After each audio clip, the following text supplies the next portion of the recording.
Hey guys, hope you're doing well today. Today we're going to talk about building your culture.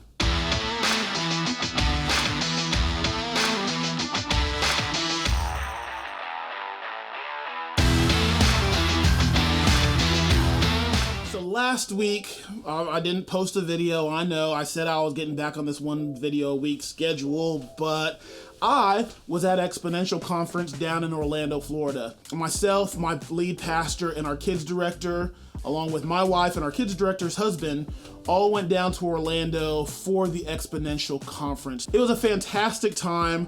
There was some really great worship led in these great sessions, some great speakers in the main sessions, and some really good breakout sessions that we got to be a part of as well. And it was held at a church in Orlando, First Baptist Orlando, I believe it was called. This is a massive, beautiful place. Great worship. And obviously, being a tech guy, I had to look up, see what was flying in the air and all that. Couldn't see the brand label on the line array that was up there. And believe me, I took my camera out and tried to zoom in, see if I could catch something, but oh well, I suppose I'll just have to find out and look another time. There were a few really great breakout sessions that I got to be a part of that I want to talk about probably over the next couple videos. And this first one is about culture. Now this was a session that was led by Ben Williams. He's the pastor of culture and creative arts at Church of 1122 in Jacksonville, Florida. Now this is a church that blew up. They've had such massive growth over the last few years. They had to hire a lot of new staff to accommodate this growth that they have, all these campuses and things like that. And when that happens, when you're hiring new people, yes, some of them were internal, so they understood the culture of the church already, but you're probably also hiring people outside of the church who are coming from other places, who are coming with their own cultural values with them. And so how do you, when you have to add this influx of new people, as your church is growing, as you are trying to lead this movement that you have, how do you keep the culture consistent and keep everyone together and following the same vision? So he got to step into that role in his church and keep track of helping people understand and follow through with the culture and the vision and the values of his church. Culture matters. Do people know what you are about? Do people know what your church is about? Now, there's the basic things that all churches should be about and should be important to all churches. Spreading the gospel of Jesus Christ, helping the poor and the sick around you. These things should be important in a church. So that's not what I'm talking about. Those are kind of the global values that a church should hold. But every church has their own set of values as well. One of our values as a church is that we do our best. We bring our best. We're hoping to infuse, and what we want to have in our church is a culture of excellence. Now we're bringing our best because I believe that excellence honors God, and excellence also attracts people. That was something that was said in another session. We'll get more into that later. We have a culture of excellence here. It's one of the values that I have on our worship arts agreement. So anyone who joins my team, they get these 4 really basic things that they're agreeing to. And one of them is we bring our best because we believe our best honors God. A lot of churches, as they grow, you may have been in one of these places. You may be in a situation like this now. Somehow bringing our best equals we bring perfection. And there is a hard difference between the two. We want to bring our best, and everyone's best is slightly different. Now, your church may set a standard at which musicians have to meet to be on the team, things along those lines. But at the same time, there has to be grace infused into this. We are fallible. We are not perfect. We are not Jesus. We're growing to be closer and more like Jesus. So you can't expect perfection from people. But what I do expect, and what my team knows, is that we're going to do our best to bring our best. And when we do mess up, when things like that happen, I hope they know I'm not about to drop a hammer on them. I hope they know that what they're going to receive is grace and love, because I screw up too. So let me remember that as I'm leading my team, but we're also trying to get better. So when things don't go well, we're going to learn from it, we're going to grow, and we're going to try to be better the next time. Another value that we have in our church is we honor new people. We are a brand new church, so new people coming means that we're getting to infuse what Jesus has given us into new people. And that's what the church is about bringing the gospel to those who don't know. The church should not be a country club. It should be a hospital for the sick. So yes, come to the church. If you already know Christ, we're not going to tell you to go away because you already know Christ. We don't want to talk to you. You should be able to come and experience Jesus on wherever you are in your walk. Not knowing him to have being seasoned in this, you should be able to be in the church, feel loved and welcomed, and that Jesus is here meeting you wherever you are. And because we are so for new people and we like seeing new people come in, we celebrate new people being there and we thank them for being there. And every week our pastor says, if you're new here, you're so welcome, and gives an opportunity for our church to welcome new people, and we clap. Now, we don't do the whole stand and meet someone around you. I've done that before too, and I know that terrifies the introverts. I'm sorry. You'll be okay. I'll be okay because I'm naturally an introvert. You may not know that by watching these videos, but naturally introvert. We honor new guests and we celebrate them being there, and we thank them for taking the time out to come and experience our church and what Jesus is doing in our body. That's a value we have. That's something that we want to make sure people know, that if you are new here, you are welcomed and we are for you and you're important to us. So that's something that we make sure to talk about every week, that is in our language every week, that we welcome new people who might be there for the first time. And we've got a gift for you down at Gift Services, so you can go downstairs and grab that, one per family. So having some of those values that are important to you and known by your staff and by the leadership of your team, that's really important that you are the one setting those. If you aren't the one setting those, somebody else will.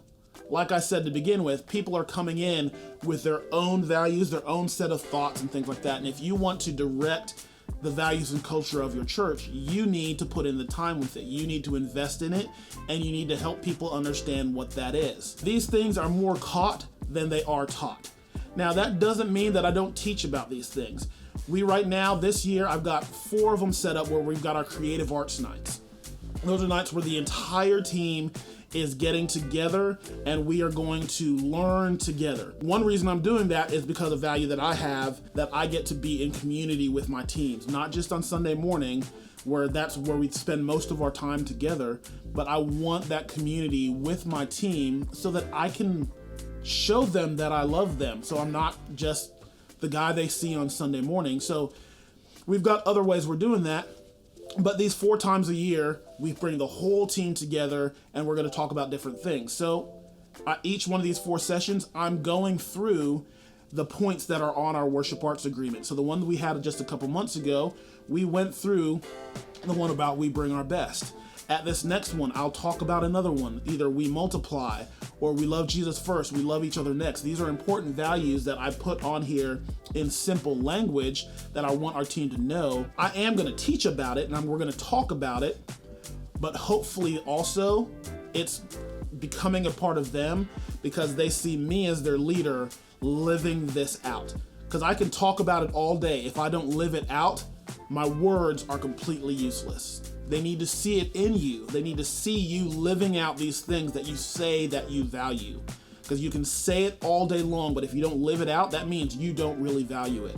So you have to live it out, and you have to be the one pushing that forward and making that a part of who you are, and then your team, and as it fuses down into the body as a whole, your congregation will start to see those values and live those values out as well as you live them out and move them forward. This is something that I'm not great at. It's something that Ben talked about in his session, is he will reward people when he sees them really living out the values and the culture of their church. Think people that are really just doing it great, he'll reward them. Maybe it just means that you give them a $5 Starbucks gift card or something like that. Although, would that really help? Because I don't drink coffee, so I don't, from what I understand, $5 doesn't go very far at Starbucks, but hey, at least it's a start.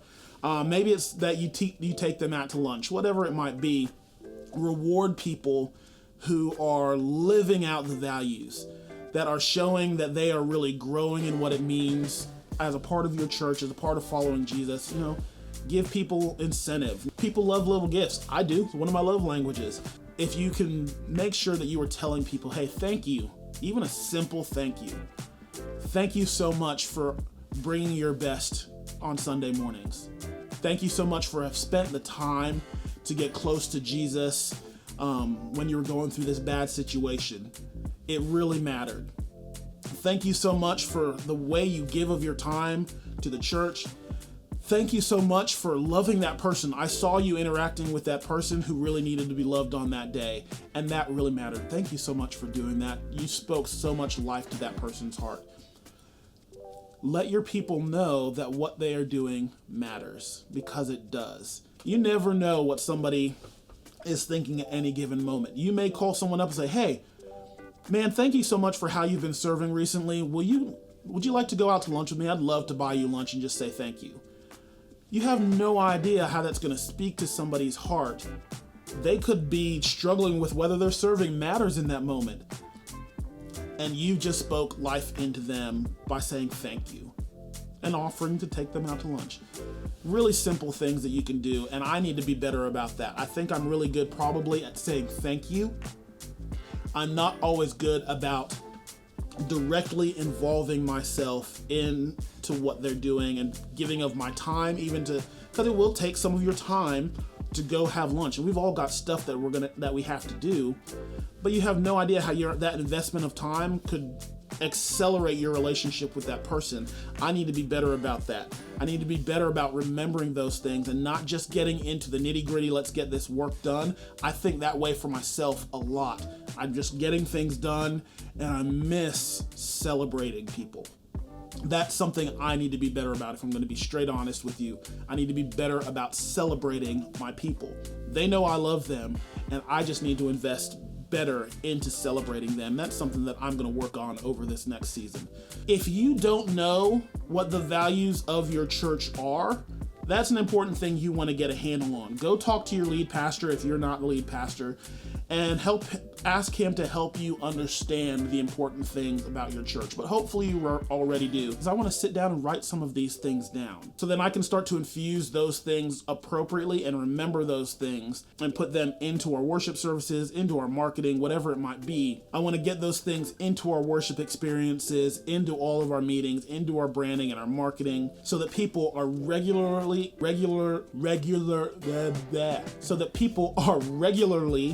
being met with who Peak City Church is and who we feel that Jesus is calling us to be, and that is a consistent voice that's coming out of our body.